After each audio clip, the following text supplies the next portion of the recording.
Well, you need somebody because politicians are all talk, no action. Nothing's going to get done. They will not bring us, believe me, to the promised land. They will not. As an example, I've been on the circuit making speeches, and I hear my fellow Republicans, and they're wonderful people. I like them. They all want me to support them. They don't know how to bring it about. They come up to my office. I'm meeting with 3 of them in the next week, and they don't know. Are you running?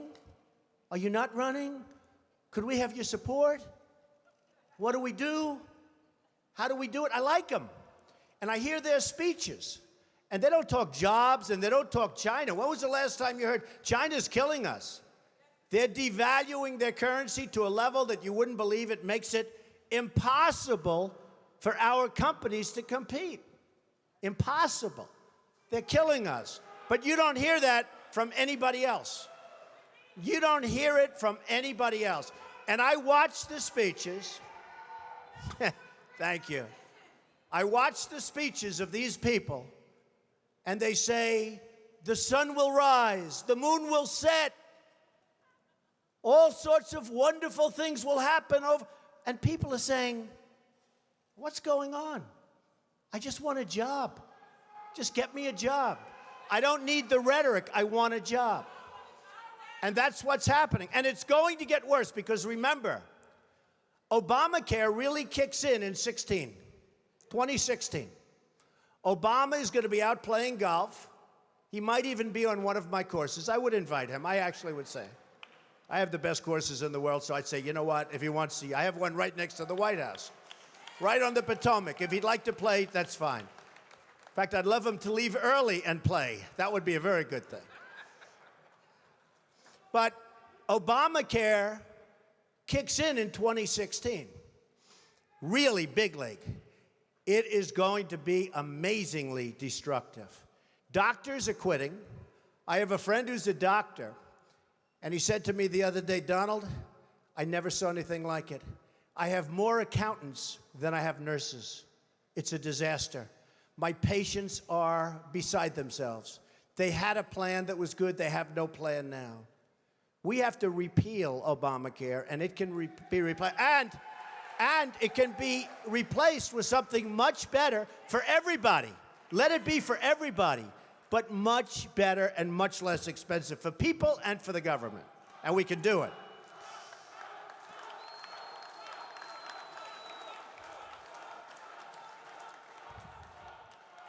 So, I've watched the politicians. I've dealt with them all my life.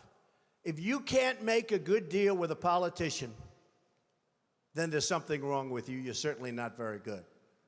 And that's what we have representing us. They will never make America great again. They don't even have a chance. They're controlled fully. They're controlled fully by the lobbyists, by the donors, and by the special interests, fully. They control them. Hey, I have lobbyists, I have to tell you. I have lobbyists that can produce anything for me. They're great. But you know what? It won't happen. It won't happen. Because we have to stop doing things for some people, but for this country, it's destroying our country. We have to stop, and it has to stop now. Now, our country needs a truly great leader. And we need a truly great leader now. We need a leader that wrote The Art of the Deal. We need a leader that can bring back our jobs, can bring back our manufacturing, can bring back our military, can take care of our vets. Our vets have been abandoned. And we also need a cheerleader. You know, when President Obama was elected, I said, well, the one thing I think he'll do well, I think he'll be a great cheerleader for the country. I think he'd be a great spirit. He was vibrant. He was young. I really thought that he would be a great cheerleader. He's not a leader, that's true. You're right about that. But he wasn't a cheerleader. He's actually a negative force. He's been a negative force. He wasn't a cheerleader. He was the opposite. We need somebody that can take the brand of the United States and make it great again. It's not great again. We need somebody. We need somebody that literally will take this country and make it great again. We can do that. And I will tell you, I love my life. I have a wonderful family. They're saying, Dad, you're going to do something that's going to be so tough. You know, all of my life I've heard that a truly successful person, a really, really successful person, and even modestly successful, cannot run for public office. Just can't happen. And yet that's the kind of mindset that you need to make this country great again. So, ladies and gentlemen, I am officially running for President of the United States, and we are going to make our country great again.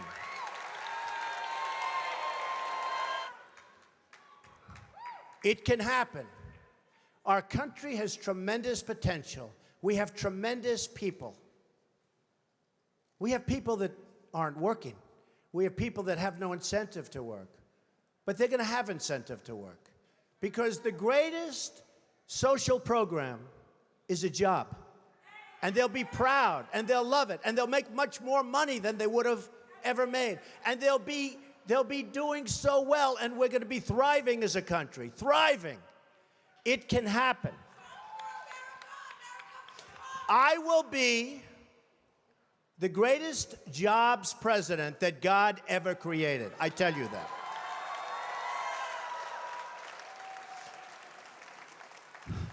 I'll bring back our jobs from China, from Mexico, from Japan, from so many places. I'll bring back our jobs, and I'll bring back our money. Right now, think of this. We owe China $1.3 trillion. We owe Japan more than that.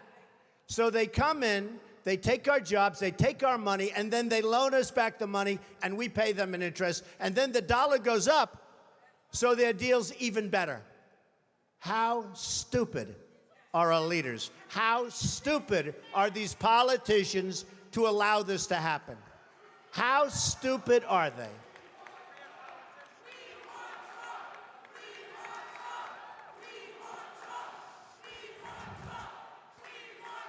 I'm going to tell you, thank you. I'm going to tell you a couple of stories about trade, because I'm totally against the trade bill for a number of reasons. Number one, the people negotiating it don't have a clue.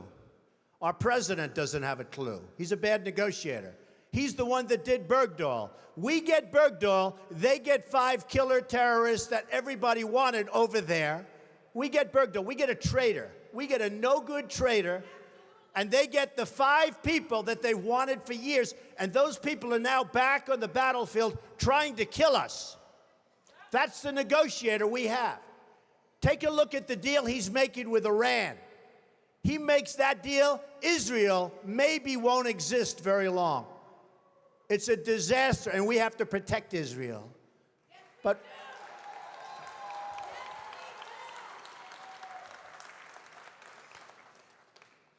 so we need people. I'm a free trader. But the problem with free trade is you need really talented people to negotiate for you. If you don't have talented people, if you don't have great leadership, if you don't have people that know business, not just a political hack that got the job because he made a contribution to a campaign, which is the way all jobs just about are gotten, free trade is terrible. Free trade can be wonderful if you have smart people. But we have people that are stupid. We have people that aren't smart, and we have people that are controlled by special interests, and it's just not going to work. So here's a couple of stories. Happened recently. A friend of mine is a great manufacturer.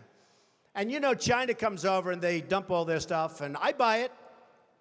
I buy it because